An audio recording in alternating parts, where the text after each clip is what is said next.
We're about to watch one of the most fortunate strokes of luck ever here at WCCO. A mysterious gem unearthed on accident, giving people a glimpse into Minneapolis history through the eyes of a young musical icon. While we all had a feeling who this young boy might be, we knew we needed help from those who knew him best. It's a journey and story you'll only see here on WCCO. Deep in the WCCO film archives are hundreds, if not thousands, of opportunities to travel back in time. And on one reel, a treasure lay hidden, untouched for 52 years. April 1970. Minneapolis Public Schools educators went on strike. We restored the film to offer context to the educator strike that happened in the same district just last month. Okay, so there's the governor's mansion. That's kind of cool.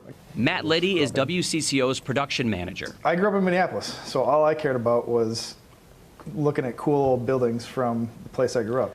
But his curiosity turned into a discovery when he saw a reporter interviewing kids as teachers picketed in the background. And it was this young boy jumping around and later answering a question who left Liddy speechless. So then I immediately just went out to the newsroom and started showing people and saying, I'm not going to tell you who I think this is, but who do you think this is? And every single person, Prince. We didn't have the right equipment to hear the film, so a specialist helped us extract the audio, and then we heard his voice. Are most of the kids in favor of the picketing? Yep. How come? I think they should get a better education too, and I think they should get some more money because they be working extra hours for us and all that stuff.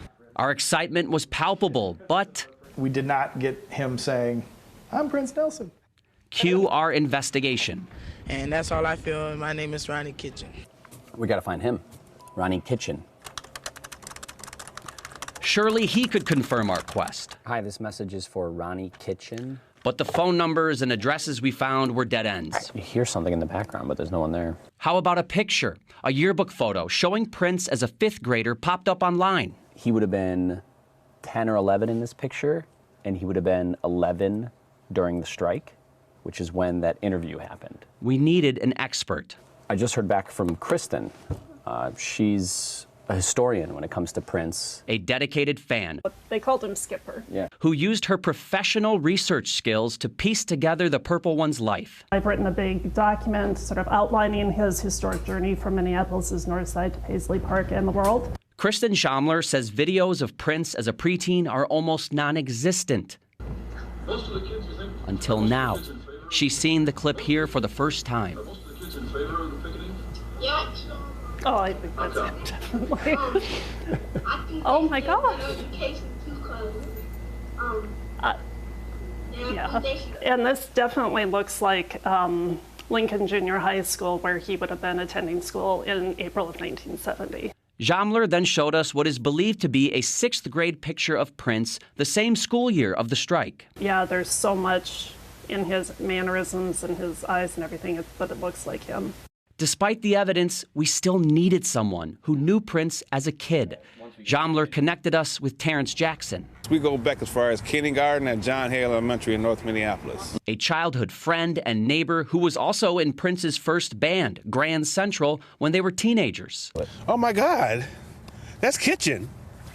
That is Prince. Standing right through the hat on, right? Yeah, keep watching, keep watching. That's Skipper! Oh my God! That was just his reaction seeing Prince. Now, he's hearing him. Wow. I think they should get a better education too, Wow. That's it. Wow, that was him. What do you, I'm like blown away and I'm totally blown away. Wiping away tears, Jackson was suddenly flooded with memories. But he was already playing guitar and keys by then, phenomenally. As far as I can remember, music became our sport. He was athletic, I was athletic, but we wanted to compete musically. Jackson's wife, Rhoda, grew up right alongside them. It's just amazing to see him that small, that young, and hear his voice. Yep. Our mystery regarding one of the most mysterious men in music was solved. That's Prince, a.k.a. Skipper to the North Side. And I think just seeing Prince as a young child in his neighborhood school, you know, it helps really ground him to that Minneapolis connection. Just a young city kid years before he put his city and its sound on the map. Mark my words, you guys have found a real gem. A gem indeed. You know, the Skipper part is the part that made me nostalgic, and almost because no matter how big you get, those people who knew you when you were a kid, everyone knows a kid once. And so the fact that they see it and they don't say, oh, it's Prince, they say, oh, it's Skipper, that gave me chills, because you start somewhere. Everyone starts somewhere. Kristen confirmed it when she said they used to call him Skipper. We're looking at baby photos, and he was immediately drawn to call him that because that was his friend. It wasn't Prince, the musician icon. It was his buddy down the block. They were in bands together. And I've said this before, we were excited to tell the story, but every time we showed that video to someone who's a huge Prince fan or was his friend, it just raised our excitement level. And we hope the people watching here felt the same, seeing a unique glimpse of him. Yeah, super emotional, gives you chills.